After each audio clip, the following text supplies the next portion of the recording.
What's going on, everyone? Jeremy here from the Quarry, and a pretty big update coming in the search for Brian Dirty Laundrie as a brand new sighting bubbles to the surface, as well as calls for a further investigation into possible cover up in terms of body cam footage that was coincidentally very bad. Looked very bad for the local PD and wasn't released in a timely manner. Now, the details of this leaked email pretty much lay out the sequence of events. Let's start here. Leaked email claims cops who pulled over Brian tried to cover up second body cam footage that showed Gabby's injuries and accounts of bad behavior from Brian. I don't know why their site looks like this. It's probably, I don't know, because I'm using Brave or something. I don't know. A shocking revelation in the case of Gabby, Petito, and Brian Laundrie suggests that PD, who pulled over the pair a month before the former, were trying to cover up very bad body cam footage that showed her injuries and documented accounts of bad behavior by Brian. Now, you might be asking, look, first of all, I believe the overwhelming majority of folks in law enforcement do their best actively and put their life on the line in many cases. And I'm not willing to jump to conclusions that the particular officer tried to cover things up, because I don't think at the time he knew, how everything would pan out. Do I think it's possible some PR agent inside of that PD decided that, hey, I'm going to just release the one that doesn't look as bad and try and protect this guy? I believe that that's possible. Just because I, in general, support law enforcement doesn't mean that mistakes aren't made. Radar has previously reported the young travel bloggers were stopped in Moab on August 12th. Until recently, only one officer's body cam footage was released. Officer Daniel Robbins had been released to the public. It told Laundrie's calm, cool, and collected side of the story, but did not show the officer's private conversation with a hysterical and physically hurt Gabby Petito after they escorted her back to the squad car. Initially, the two officers wanted to charge Petito, since she admitted to raising her hands to him, but ultimately concluded that the situation was a mental health crisis versus a crime, and asked the two to separate for the night. Look, I think this was obviously a mistake. I don't know that officers are trained to be psychologists to make this call. I think they should be enforcing the law. There's also no guarantee that locking her up or him up in this particular case would have prevented what happened a month later or several weeks later. We don't know that for sure. I'm not saying we can't, it's probably likely, but we don't know. You have these type of relationships where it's a bad situation, but people don't leave. A second video of the stop taken by Officer Eric Pratt's cam shows her sitting in the back of the car crying. She told officers that he grabbed her face and left a burning gash on her cheek during the earlier issue. They could be seen laughing and joking with Brian, even telling him, "We feel bad for you." So they just thought she was some crazy chick, is what it looks like. It was released 2 weeks later, not until September 30th, after much demand from the invested public and skeptical media. And that might be thanks to Utah's former Grand County Attorney, Happy Morgan, who put the pressure on Moab PD Acting Chief Brian Palmer to do the right thing while simultaneously accusing those involved of an intentional cover-up. I think it's possible that somebody internally looked at this footage and thought, wow, this looks bad for us, and tried to hold it. I believe that is definitely possible. According to 2KUTV, they spoke at September 28th Moab City Council meeting where the acting PD chief was present. It became obvious to me watching the news that information had been withheld from the media. Two officers responded that day, Pratt and Robbins. Where's Pratt's camera? Every news agency in the United States has requested it, and they haven't been turned over. The next day on the 29th, Morgan wrote an email to Palmer that read, "The sooner you come clean about Pratt's body camera on the 12th, the better. The information has been it's a Government Records Access Management Act requested by multiple agencies. Utah's GRAMA allows even citizens to request it. If it was withheld, you need to provide it and apologize, Morgan said. If it doesn't exist, then the sooner you own up to that, the better. She outwardly called the handling of the case a cover-up and urged Palmer to fix the error before it blows up in their face. Now, this is something that needs to be talked about more, because to me, it is certainly plausible that they withheld this because they knew it looked bad. Then they, of course, replied within the hour saying, "This is a high priority for me and agree with your comments on the matter." Palmer said of his response, "This process should have occurred more timely." The next day, on the 30th, the second video was finally released, which was only 3 days ago, allowing the public to witness that her distress was palpable and her industry is visible.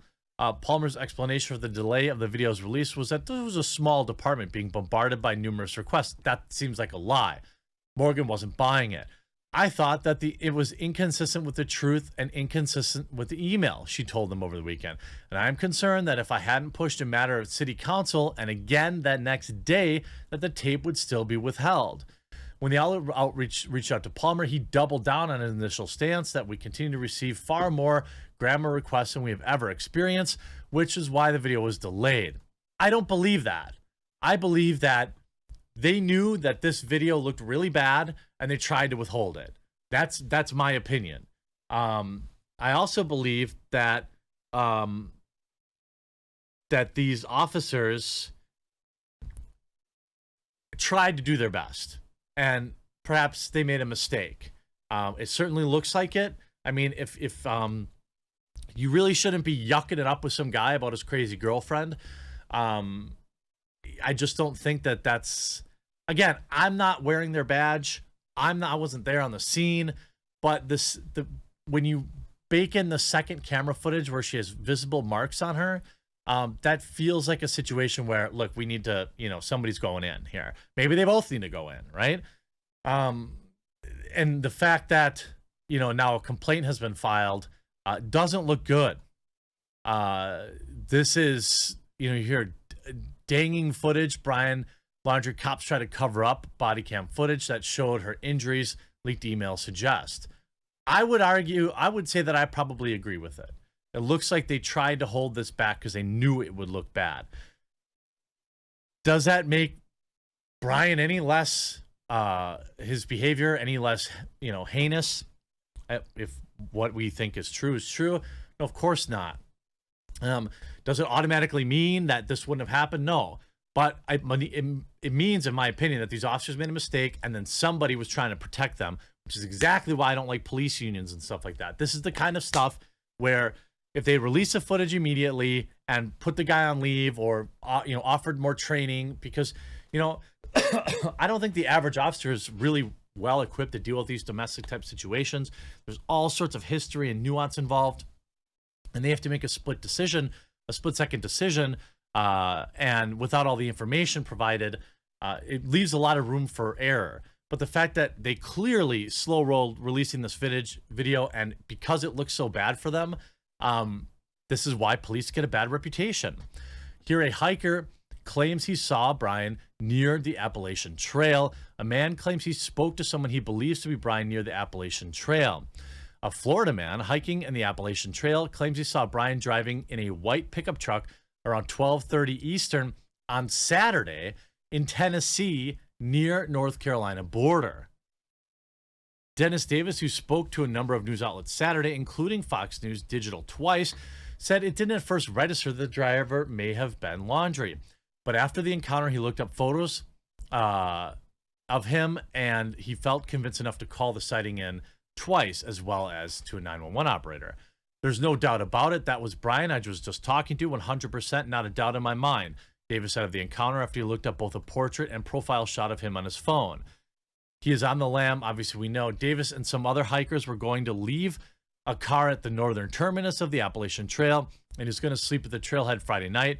He accidentally passed a parking lot near the trail and was going to make a U-turn when a vehicle approached from behind him and flashed its headlights as if signaling that he could complete his U-turn. After completing the U-turn, he was driving back in the direction the pickup truck man stuck his head out of the vehicle and pulled up alongside. Davis said, "I rolled my window down and I started talking with the gentleman. I could tell right away that there wasn't something right with him. His immediate thought was the driver was on something at first, but after reflecting on it, he looked mentally just burnt out, Davis said. Didn't look dirty at all. The driver told Davis that he was lost. He was trying to get to California after getting into a fight with his girlfriend. He said to me that me and my girlfriend had a fight, and man, I love her, and she called me, and I need to get up to California to see her, Davis explained. Then he told the driver to take I-40 West, but the driver said he would rather stay on Waterville Road by the Pigeon River. He said, no, I think that this road we're on, I'm going to take it to California. He didn't want to go on the freeway, obviously. The hiker thought the encounter was awkward. Afterwards, he started driving again, began to wonder whether it was him. So I got the next spot where I was going to park. I pulled up on my phone, and I started looking through pictures. And the thing, I was talking with him was really stood out to me. He had a very full but short, very thick, dark black beard and mustache. And when I parked my car, I pulled up the picture on the internet, and there it was him. He then also listened to audio provided to him from Dog the Bounty Hunter's sister, or daughter, I think. Look, I am sure that there is innumerable tips flooding in, and every guy with a receding hairline wearing a white t-shirt is probably getting spotted. Was it him? I don't know. Didn't get the guy's license plates. These type of things always bring out weirdos. And it makes it really difficult to actually investigate him. I don't know if he had a pickup truck that matched that description, where he would have got it. You see a lot of people seem doubtful. Sounds bogus to me. He clearly knows that he'll be recognized anywhere he goes, so it's highly unlikely he'd casually engage in a conversation with anyone. He can't even risk going to a restaurant or grocery store for fear of being recognized, so why would he risk stopping and talking? I don't know. It's possible. I would argue that Dog is probably it's more likely to find him quicker. But I don't know. Hopefully we'll get some resolution here today on this. Hopefully he turns himself in. Surviving on the lam this long while, he's trained for it isn't easy, if he's even still alive.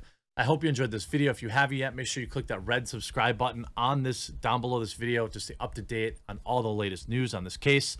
We'll talk to you again real soon.